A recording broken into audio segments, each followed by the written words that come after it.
Back side ladies కి seat లేదు నాన్న, వెనకకి వెళ్ళండి ప్లీజ్, అర్థం చేసుకోండి. బ్యాక్ సైడ్ 2 rows గర్ల్స్ కూర్చుంటారు. తమ్ముళ్ళు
ఉయ్యాలలోగింది శిశువు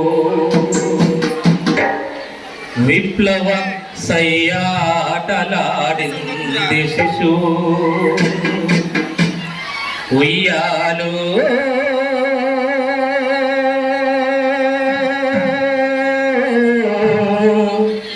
జంపాల ఈదో పిడికోల దొయ్యాల ఈదో పిడికోల దొయ్యాల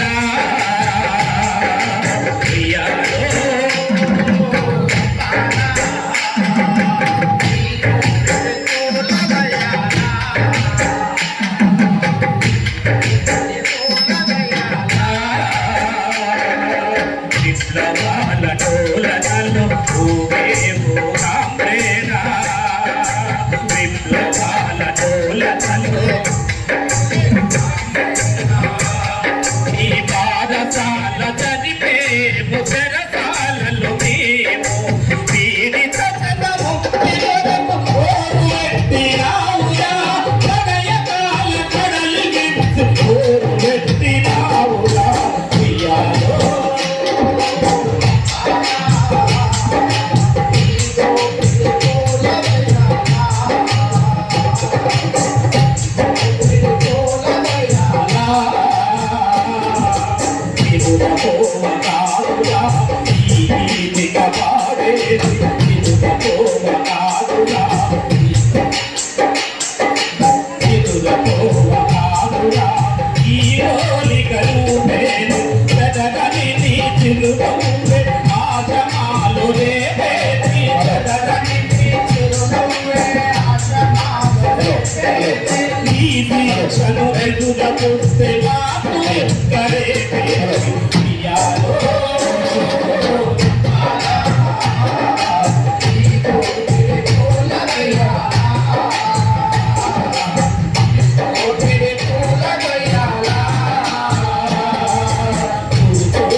సమసమాజం సాధించడం సాధ్యమవుతుందని వాళ్ళు తమ ప్రాణాలని అర్పించడం అనేది జరిగింది.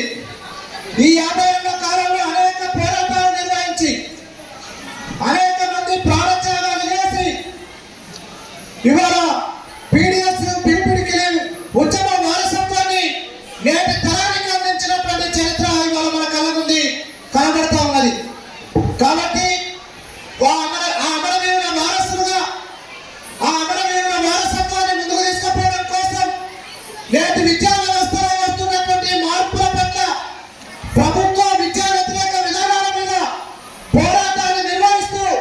విద్యార్థి ఉద్యమాన్ని బలమైనటువంటి విద్యార్థి ఉద్యమాన్ని నిర్వహించడం కోసం ఇవాళ ఈ రాష్ట్ర మహాసభను దోహదపడతాయని మనం ముందుకు పోవాల్సినటువంటి అవసరం ఉంది. కాబట్టి ఈ బహిరంగ సభను ఉద్దేశించి మాజీ పీడిఎస్ మిత్రులారా, పీడిఎస్ 23వ రాష్ట్ర మహాసభల సందర్భంగా ప్రదర్శన నిర్వహించి సభని జరుపుకుంటూ ఉన్నాం. ఈ సభ జరుపుకునేటువంటి సమయం ఒక ప్రత్యేకమైనటువంటి పరిస్థితుల్లో ఈరోజు మనం సభను జరుపుకుంటూ ఉన్నాం. విద్యారంగంలో ఉంది. విద్యా దేశానికి భవిష్యత్ గవాక్షం కావాల్సినటువంటి సమయంలో విద్యారంగం 20వ శతాబ్దంలో ఎంతో కాంతులేనాల్సినటువంటి సమయంలో ఆ తరానికి చెందినటువంటి ప్రతినిధులుగా ఈనాడు ఈ సభ సందర్భంగా విద్యారంగం యొక్క పరిస్థితిని మీరు చర్చించుకోబోతా ఉన్నారు. అంతేకాకుండా మీరు రేపటి దేశ పౌరులుగా రేపటి భవిష్యత్ అంతా మీ చేతుల్లో తీర్చిదిద్దబోతుంది. రేపటి భారత్ భవిష్యత్ అంతా మీ చేతుల్లోని ఒక ఆకృతి పొందడానికి సిద్ధంగా ఉంది. రేపటి భారత భవిష్యత్ చిత్రపటాన్ని చిత్రించేటువంటి మీరు ఈరోజు భారతదేశం ఎదుర్కొంటున్నటువంటి పరిస్థితి, ప్రపంచంలో ఎదుర్కొంటున్నటువంటి పరిస్థితిని పరిశీలన చేసి ఒక సుందరమైన, సుసందరమైన, నందనవనమైనటువంటి సమతా సుందరమైనటువంటి భవిష్యత్తుని, భారతదేశాన్ని చిత్రించుకోవాల్సినటువంటి అవసరం, నిర్మించుకోవాల్సినటువంటి అవసరం ఉంది అని విద్యార్థి మిత్రులందరూ, పెద్దలందరూ మనం గుర్తించాల్సినటువంటి అవసరం ఉంది. ఈ సమాజంలో రైతుల బిడ్డలుగా, కూలీల బిడ్డలుగా, కార్మికుల బిడ్డలుగా, మధ్యతరగతి జీవుల యొక్క బిడ్డలుగా, ఈ దేశం యొక్క పౌరులకి మన వారసులుగా మీరందరూ ఆలోచించాల్సినటువంటి విషయాలు 2-3 ఉన్నాయి. అవి క్లుప్తంగా మాట్లాడుకొని మనం ముగించుకోవాల్సినటువంటి అవసరం ఉంది. దేశం అంటే మట్టి కాదోయ్, దేశం అంటే మనుషులోయ్. దేశం అంటే మట్టి కాదోయ్, దేశం అంటే మనుషులోయ్. దేశమును ప్రేమించుమన్నా, మంచి అన్నది పెంచుమన్నా, ఒట్టి మాటలు కట్టి పెట్టి గట్టి నేతలు పెట్టబోయని చెప్పి మహాకవి గురజాడ చెప్పారు. అంటే ఏమిటి? దేశం అంటే మట్టి కాదంటే మీరు కొనేటువంటి పుస్తకాలు, మీరు చదివేటువంటి ఖర్చు, ఈ దేశంలో మీ తల్లిదండ్రులు ఎంతో శ్రమకోర్చి కష్టపడి సంపాదించి మిమ్మల్ని, మీ భవిష్యత్తును తీర్చిదిద్దడానికి మిమ్మల్ని కళాశాలల్లోకి, యూనివర్సిటీలోకి పంపిస్తూ ఉన్నారు. కానీ మీ తల్లిదండ్రులు ఒక రైతు అనుకోండి, ఇలా రైతు ఎన్ని కష్టాలు పడుతున్నాడో, మీ నాన్న, మీ అమ్మ ఎన్ని కష్టాలు పడుతుండో ఆలోచించాల్సిన అవసరం. ఎంత నెత్తులు చిందిస్తే, ఎంత చెమట చిందిస్తే మీరు చదువుకోగలుగుతున్నారనేటువంటిది ఆలోచించడం మన బాధ్యత అనేటువంటిది మనందరం గుర్తించాలి. అదేవిధంగా మన తల్లి కూలి పని చేస్తే, కష్టం పని చేస్తే, వాళ్ళ కష్టం మీద ఆధారపడి బతుకుతున్నటువంటి మనం ఈ దేశాన్ని ఎట్లా నిర్మించుకోవాలో ఆలోచించాల్సిన అవసరం, మీ తల్లిదండ్రుల కష్టాన్ని ఎట్లా ఆలోచించాల్సిన అవసరం మన ముందున్నది. మన తాత ఎవరో మనకి తెలియదు, మన ముత్తాత ఎవరో మనకి తెలియదు. తెలుసా? మీ ముత్తాత తెలిసినోడు చేతులు ఎత్తండి. మీ ముత్తాత ఎవరో తెలిసినోడు చేతులు ఎత్తండి. తెలియదు, చాలా మందికి తెలియదు. కానీ ఒక్క నిమిషం తెలియదు. కానీ పవన్ కళ్యాణ్ అంటే మీకు తెలుసు, అవునా?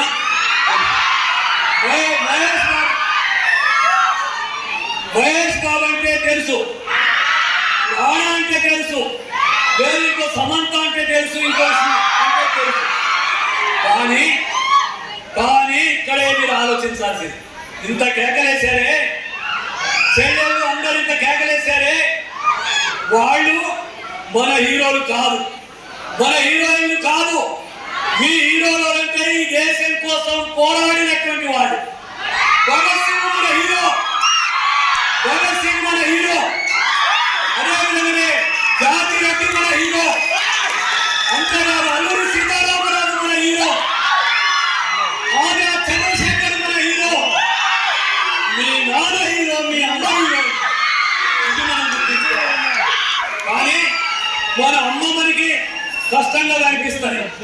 మన నాన్న మనకి కష్టంగా ఇష్టంగా కనిపించడు. ఎవరో సినిమా డబ్బుల కోసం, కోట్ల రూపాయల కోసం కళని అమ్ముకునేటువంటి వాళ్ళు మనకి జాతికి మనకి హీరోలుగా కనిపిస్తా ఉన్నారు. ఇదే నీతి ఇలా దేశంలో ప్రపంచంలో మనకి చూపిస్తా ఉన్నారు. మీరు ఒక్కడే చెప్పదలుచుకుని మీరు అందరూ ఆలోచన చేయండి. ఒకనాడు ఓ సినిమా పేరు పెట్టేది, మంచివాడు, మంచి బాబాయ్, కోడలు దిద్దిన కాపురం, అదేవిధంగా పవిత్ర కుటుంబం, ఈ సినిమా పేర్లు ఉన్నాయి. ఇవాళ మన తరంలో కొంచెం ఆగమ్మా, ఇవాళ ఈ తరంలో మీకు ఏం పేర్లు వస్తున్నాయి? రౌడీ, గుండా, కిల్లర్, అదేవిధంగా ఇంకేంటి అత్యమగుడు, అదే ఇలాంటి సినిమా పేర్లు వస్తే ఎందుకు వస్తున్నాయి అన్ని? ఈనాడు ఈ తరంలో మనల్ని రౌడీలుగా, కిల్లర్లుగా, గుండాలుగా, క్రిమినల్స్ గా, డ్రగ్ ని సరఫరా చేసేవాళ్ళుగా, డ్రగ్స్ ని తీసుకునేవాళ్ళుగా ఈ సమాజం అని తయారు చేస్తుంది. ఎందుకంటే మన దేశం గురించి, సమాజాన్ని గురించి, ఈ దేశ స్వతంత్రం గురించి, మన విద్యారంగం గురించి ఆలోచించకుండా ఉండడం అనేది వాళ్ళకి అవసరం. వాళ్ళకి ఏం అవసరం? మన కులాల కొట్టాటలో కొట్టాడుకోవాలి, మతాలతోని కొట్టాడుకోవాలి, కాట్లాడుకోవాలి. అదేవిధంగానే మనం మత్తులో, గంజాయిలో తూతూ రోడ్ల మీద పడితే వాళ్ళకి అవసరం. అందుకే ఈనాడు సైన్స్ చదువుతున్నాం. మనం ఈనాడు భూమి గుండ్రంగా ఉంది అని చదువుకుంటున్నాం. సూర్యుని చుట్టూ భూమి తిరుగుతుంది అనేటువంటి సౌర కుటుంబం గురించి చదువుకుంటా ఉన్నాం. కెప్లరో, గెలీలియో, న్యూటనో, డార్వినో సిద్ధాంతాలని చదువుతా ఉన్నాం. కానీ ఈ సిద్ధాంతాలని ఈనాడు చదువులో నుంచి పక్కన పెట్టబోతా ఉన్నారు. ఈ చదువుల్లో మతాన్ని, ఉన్మాదాన్ని చొప్పిస్తా ఉన్నారు. అందుకే మన చదువుని కాపాడుకోవాలి, మన బడిని కాపాడుకోవాలి, మన కాలేజీని కాపాడుకోవాలా, మన భవిష్యత్తుని కాపాడుకోవాలా, మన శాస్త్ర సాంకేతిక విజ్ఞాన రంగాన్ని కాపాడుకోవాల్సిన అవసరం ఉంది అని మనందరూ కూడా గుర్తించాలని సవినయంగా మీకు విజ్ఞప్తి చేస్తున్నాను. మరొక విషయం, ఇలా విద్యారంగాన్ని, విద్యని వ్యాపారం చేయడమే కాదు, మనుషుల్ని వ్యాపారం చేశారు. వ్యాపారమే ఇవాళ వాళ్ళకి పరమావధి అయిపోయింది. అందుకే ఇవాళ ట్రంప్ చెప్తున్నాడు, ఒక ఉన్మాది, ప్రపంచ ఉన్మాది, ఈ ప్రపంచాన్ని అంతా మరో ఇట్లలాగా జయించాలనుకునే ట్రంప్ ఇలా ప్రపంచ దేశాల మీద టారిఫ్లేసి దేశాన్ని విధ్వంసం చేయాలని ప్రయత్నం చేస్తా ఉన్నాడు.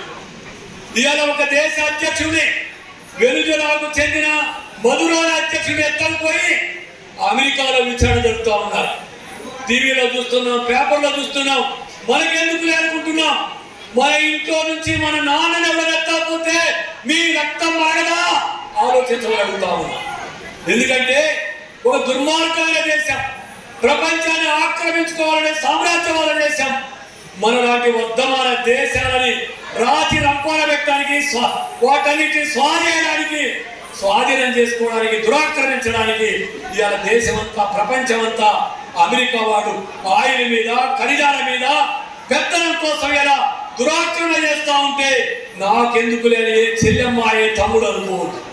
రేపు మన దాకా వస్తుందని మన దేశాన్ని కూడా చెప్తున్నాడు. మోడీ నన్ను సంతోష పెట్టాలని ట్రంప్ చెప్తున్నాడు. ఇంకా నన్ను సంతోష పెట్టడం లేదు అని చెప్తున్నాడు. అంటే మన విద్యని, వనరులని, ఖనిజాలని, ఆయిల్ని వాడికి ఒప్పజెప్పమంటున్నాడు. కాబట్టి రేపు మన దేశానికి కూడా వస్తుంది. అందుకని ఆలోచించాలా. ప్రపంచంలో ఎక్కడ అన్యాయం జరిగినా వేరెత్తి ప్రశ్నించగలిగిన బుద్ధిజీవులుగా మీరు మారాలని చెప్పి ఈ సందర్భంగా కోరుతున్నాం. అదేవిధంగా దేశంలో కూడా ఇవాళ గ్రామీణ ఉపాధి పథకాన్ని రద్దు చేశారు. మన అమ్మా నాన్న రోజు బతకడానికి సంపాదించుకునే దాన్ని రద్దు చేశారు. అంబానీ, ఆదాని లాంటి కుబేరులకి ఈ దేశ వనరులన్నీ కట్టబెడతా ఉన్నారు. ఈ సందర్భంగా ఈ వనరులన్నీ కొల్లగొట్టుకుపోయి మనమేమో, మన తల్లిదండ్రులేమో రోజుకి బతకడానికి కష్టపడుతున్నారు. కుబేరులేమో లక్షల కోట్ల అధిపతులైపోతున్నారు. దేశంలో సంపదలన్నీ వాడి హక్కుముక్తం చేసుకుంటున్నారు. అందుకే పీడీఎస్సీ నాయకులైన జాతిరెడ్డి, జంపాల చంద్రశేఖర్ ప్రసాద్, శ్రీహరి, రంగవల్లి, స్నేహలత, అదే వీళ్ళంతా వాళ్ళు విద్యార్థి ఉద్యమంలో పోరాడి ప్రాణాలు అర్పించారు. వాళ్ళని అడుగులో తీసుకుపోయి చెట్టు కట్టేసి కాల్చి చంపుతున్నా ఈ వ్యవస్థ మారాలి, సమాజం మారాలి, మెరుగైన సమాజం రావాలి, మంచి సమాజం రావాలి, మనిషిని మనిషి గౌరవించేటువంటి, ప్రతి మనిషి సగర్వంగా బతికేటువంటి సమాజం కావాలని చెప్పి వాళ్ళు ప్రాణాలు ఇచ్చారు. త్యాగజీవులు వాళ్ళు. ఈ దేశంలో ప్రజల కోసం, విద్యార్థుల కోసం, విప్లవం కోసం ప్రాణాలు అర్పించిన చరిత్ర పీడిఎస్సీకి ఉంది. ఆ పీడిఎస్సీ విద్యార్థులు సంఘంలో భాగమైన మీరందరూ వాళ్ళ త్యాగాన్ని గుర్తించాల్సినటువంటి అవసరం ఉంది అనేటువంటి మనందరం గుర్తించాలి. అందుకే మనం మంచి సమాజాన్ని కోరుకుందాం, విజ్ఞానవంతమైన సమాజాన్ని కోరుకుందాం, మనుషులందరం సమానంగా బతికేటువంటి సమాజాన్ని కోరుకుందాం, దోపిడీ లేని సమాజాన్ని కోరుకుందాం. మనిషిని గౌరవించాలి తప్ప డబ్బున్న వాడిని గౌరవించేటువంటి సమాజాన్ని కాదు అనేది మీరందరూ గుర్తుంచుకోవాలి. అందుకే విద్య మీ చేతుల్లో వికసించాలా, విజ్ఞానం మీ చేతుల్లో వికసించాలా. ఈ దేశంలో విజ్ఞాన కాంతి పుంజాలని మీరు వెలవాలి. మీరు ఒక్కొక్కరు జార్జిరోడ్ యొక్క స్ఫూర్తిని, జంపాల చంద్రశేఖర్ యొక్క స్ఫూర్తిని, భగత్ సింగ్ యొక్క స్ఫూర్తిని ఈ దేశం కోసం, సమాజం కోసం, ఈ దేశంలో సమానత్వం కోసం పోరాడిన వాళ్ళందరూ స్ఫూర్తి తీసుకొని దోపిడీ వ్యతిరేకంగా, దోపిడీని ప్రశ్నించేటువంటి వ్యక్తులుగా, సమాజంలో అన్యాయాన్ని వ్యతిరేకించే వ్యక్తులుగా మీరు నిలబడాలని, గెలవాలని, ముందుకు సాగాలని కోరుతూ మీ అందరికీ లాలసనాన్ని ఎంతో ముగిస్తున్నాను.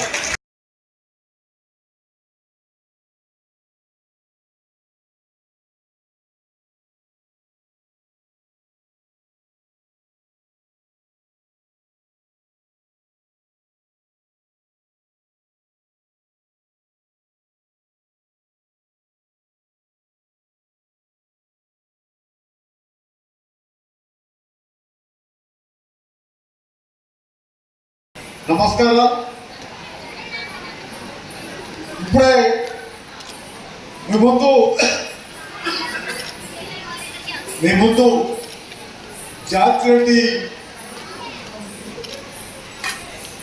జాతిరెడ్డికి సంబంధించినటువంటి జాట్స్ ని చూశారు.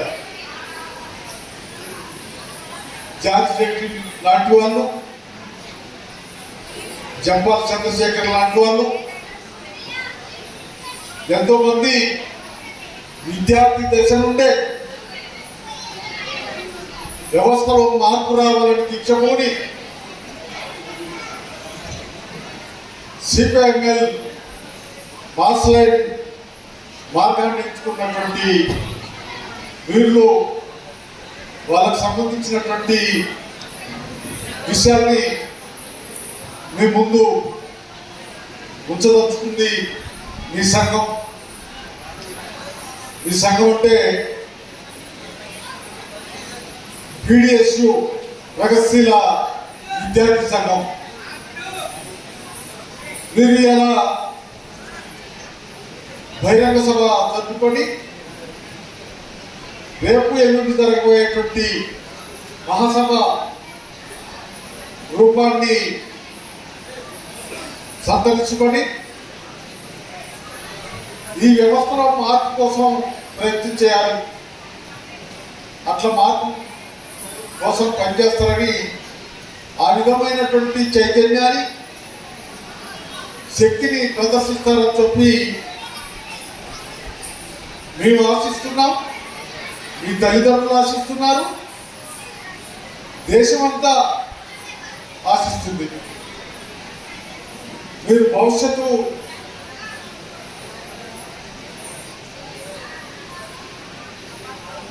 రూపాన్ని తీసుకోవాల్సినటువంటి అవసరం ఉంది. ఇలా దేశంలో జరుగుతున్నటువంటి పరిణామాలన్నింటినీ కూడా విద్యను అభ్యసిస్తున్నటువంటి విద్యావంతులైనటువంటి మీరు అర్థం చేసుకుంటున్నారు అని మీరు భావిస్తున్నారు. మీరు అట్లా అర్థం చేసుకొని ఆ విషయంలో ఎదగాలని,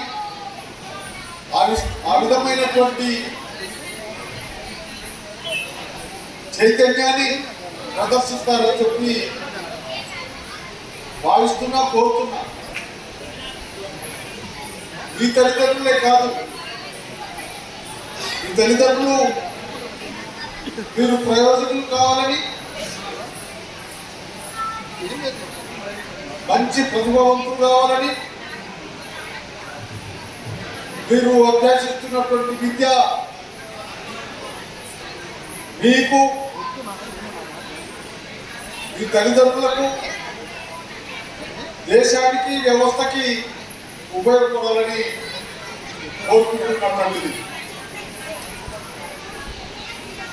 జార్జ్ రెడ్డి చాలా పెద్దోడట చదువులో. ఆయనకి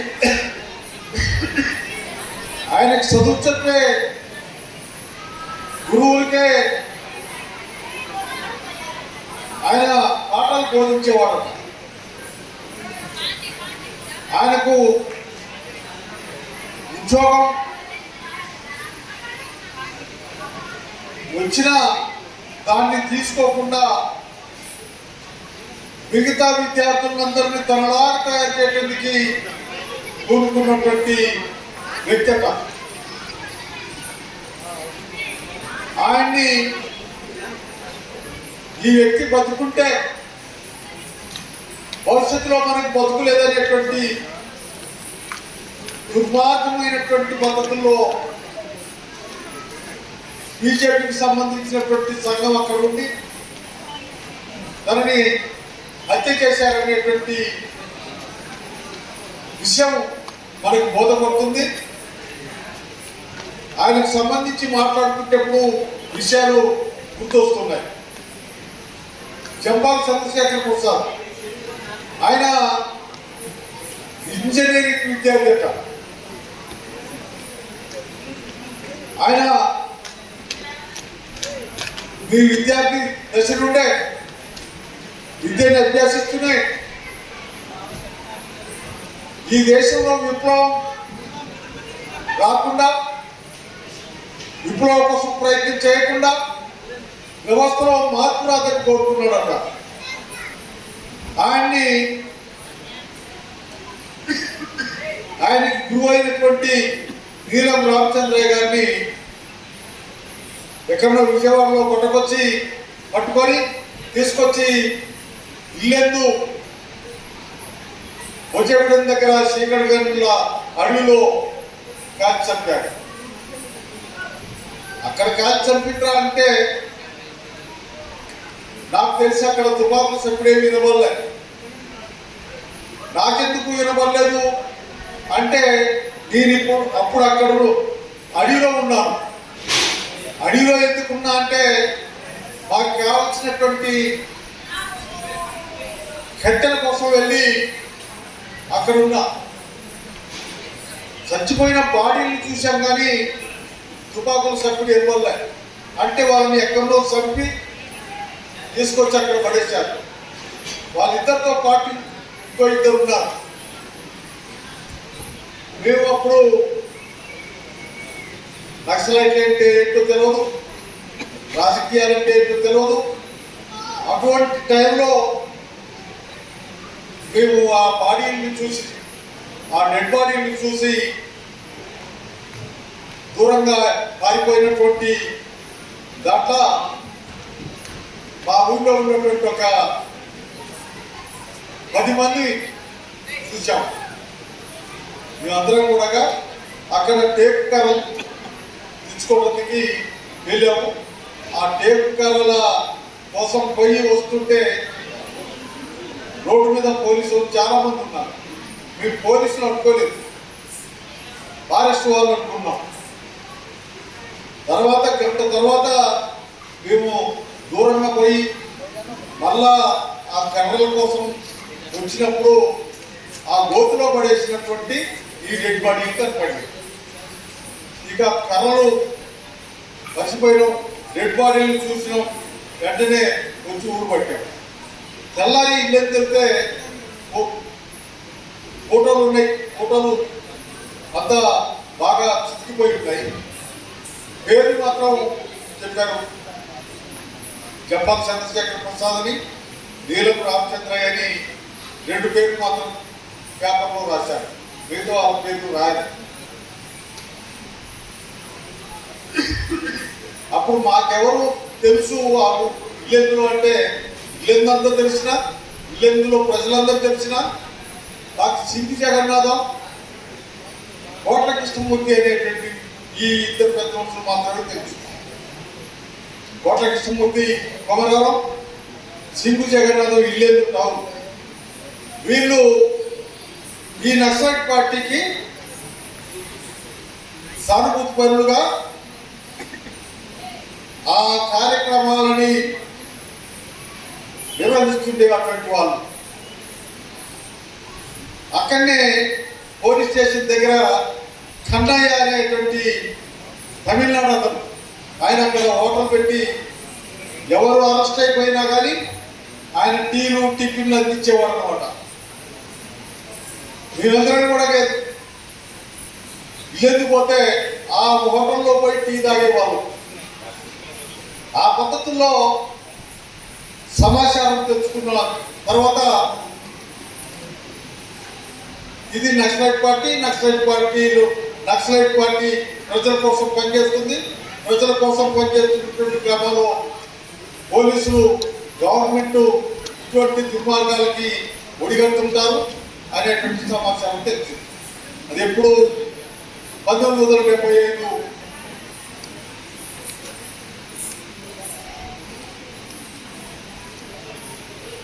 నవంబరు 5 తారీఖు నాడు. ఆ విధంగా మంచి విద్యార్థి నాయకులు విద్యార్థి దశలోనే ఈ భావాలు కలిగినటువంటి వాళ్ళు, విద్యార్థి నాయకులుగా ఎదిగినటువంటి వాళ్ళు, ఈ విప్లవ భావాన్ని కలిగినటువంటి వాళ్ళు. విప్లవం వస్తేనే ఈ వ్యవస్థలో, ఈ భారతదేశంలో సమసమాజం అనేది ఉన్నోడు లేనోడు, చిన్నోడు పెద్దోడు అనేటువంటి తేడా లేని వ్యవస్థ వస్తుంది. ఆ వ్యవస్థ రావాలి, ఆ వ్యవస్థ కావాలి అని కోరుకున్నటువంటి వాళ్ళు. అటువంటి వాళ్ళని అతి దారుణమైనటువంటి పద్ధతుల్లో హత్య చేశారు, కాల్చి చంపారు. పట్టుకొని కాల్చి చంపినటువంటి ఘటనల్ని కూడా యుద్ధం జరిగింది, ఎన్కౌంటర్ జరిగింది అని బూటకపు ప్రకటనలు చేసేవాళ్ళు. ఆ రకమైనటువంటి పద్ధతుల్లో ఇక్కడ కావాల్సినటువంటిది ఏంటి అనే దానికి వస్తే ప్రతి వారికి పని కావాలి, పనికి తగిన ఫలితం కావాలి అని సాగినటువంటి ఉద్యమాల్లో, పోరాటాల్లో, ఆందోళన కార్యక్రమాల్లో మన తల్లిదండ్రులందరూ, మన ప్రాంత ప్రజలందరూ పాల్గొంటున్నటువంటి క్రమంలో ఇలా మనం ఈ సభ జరుపుకుంటున్నాం. మీరందరూ కూడా విద్యార్థిగా మీరున్నటువంటి, విద్యను అభ్యసిస్తున్నటువంటి, మీ విజ్ఞానాన్ని వ్యవస్థ మార్పు కోసం ఉపయోగించండి. ఆ విధమైనటువంటి పద్ధతిలో వ్యవస్థలో చిన్న పెద్ద, ఉన్నవాడు లేనోడు అనే తేడాలేని వ్యవస్థ కోసం మీరు ప్రయత్నం చేస్తారని, ఆ విధమైనటువంటి పద్ధతిలో మీరందరూ ముందుకు సాగాలని మీ సంఘం నాయకత్వంలో ఈ వ్యవస్థ మార్పు కోసం కృషి చేయాలని చెప్పి మిమ్మల్ని అందరినీ కోరుకుంటూ, రేపు జరగబోయేటువంటి మహాసభలో కూడా మీ సంఘం ఇప్పటిదాకా ఏం పని చేసింది, ఇప్పటిదాకా ఏం సాధించింది, రేపు ఏం చేయాలి, ముందుకు ఎట్లా పోవాలి అనేటువంటి మార్గాన్ని నిర్దేశించుకొని ముందుకు సాగుతారని చెప్పి కోరుతూ సెలవు తీసుకుంటున్నాం.